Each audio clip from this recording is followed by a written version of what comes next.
Hello, Spawn lovers. That's right, we're back with another Spawn review.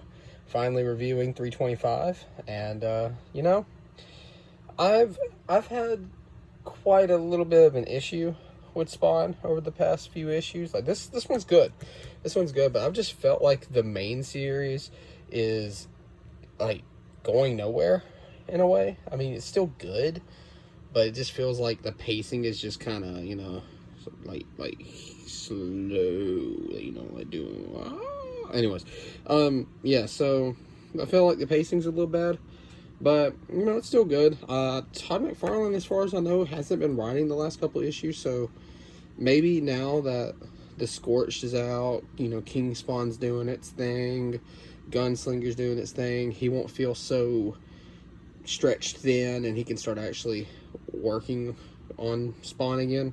Or maybe just keep the writer who's on it right now and then let him just handle backup scripts and stuff like that, and maybe that'll work out. But anyways, yeah, so again, this is Cygor cover. I know a lot of people probably preferred getting the Ninja Spawn cover, but I just really love Cygor. I have no idea why. Big cybernetic gorilla.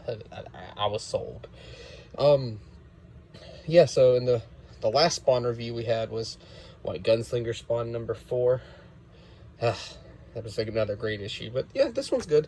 So let's start opening up, and we'll talk about the art first. Like every other Spawn book, the artwork is 10 out of 10 because, like I keep telling y'all, Spawn is an artist book. If you want to prove how great of an artist you really are, then if you get put on Spawn, then there you go. But yeah, as you can tell, like the script and plot was written by Rory McConville. I guess that's how you pronounce it. And then Carlo Barberi, I don't really know how to pronounce the name, but he's fantastic drawing the book. But yeah, so starts off, and I think it's Centurion Spawn here.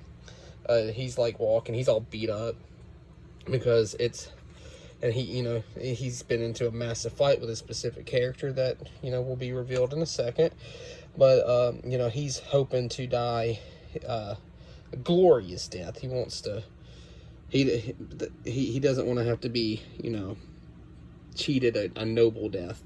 But that's not what he gets with the guy he fought. He was fighting the Forsaken. He does not play no games. You know this. So Centurion Spawn right here is about to get tortured.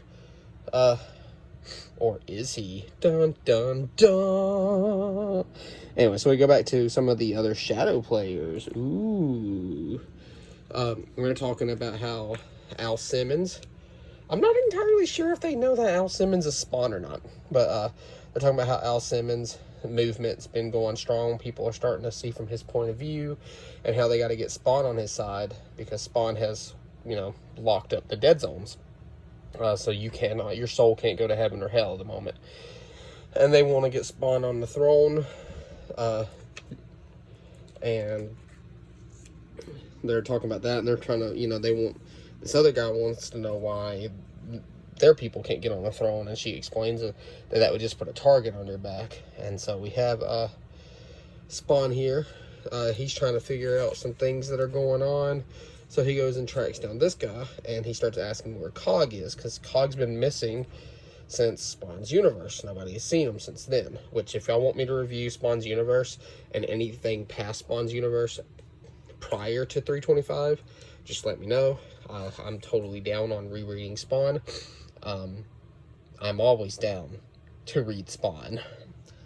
So he starts asking where Cog is. The guy doesn't actually know where Cog is. He's heard, rumors of where he might be. So we go to find out where he is. He tracks down to where he might find this guy. And it's just a bloodbath. And then Haunt, I believe that's Haunt, is there. And he's just completely ripped apart the boss here.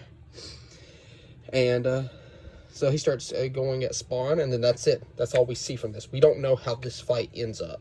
We have no idea. Hopefully we see more with 326 coming out today, because I'm releasing this video Wednesday morning, and then we'll get to that. We cut back to a doctor who's working on a patient. Well, by patient, I mean whatever the hell that thing is that has 4 hearts, apparently.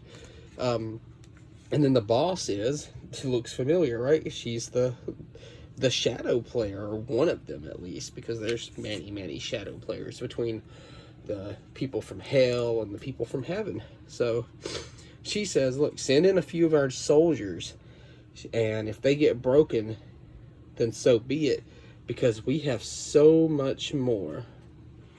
And look at that. I told you Centurion Spawn's not actually dead.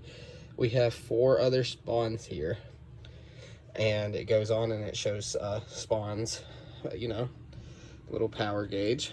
And then we go and we see a bunch of issues here.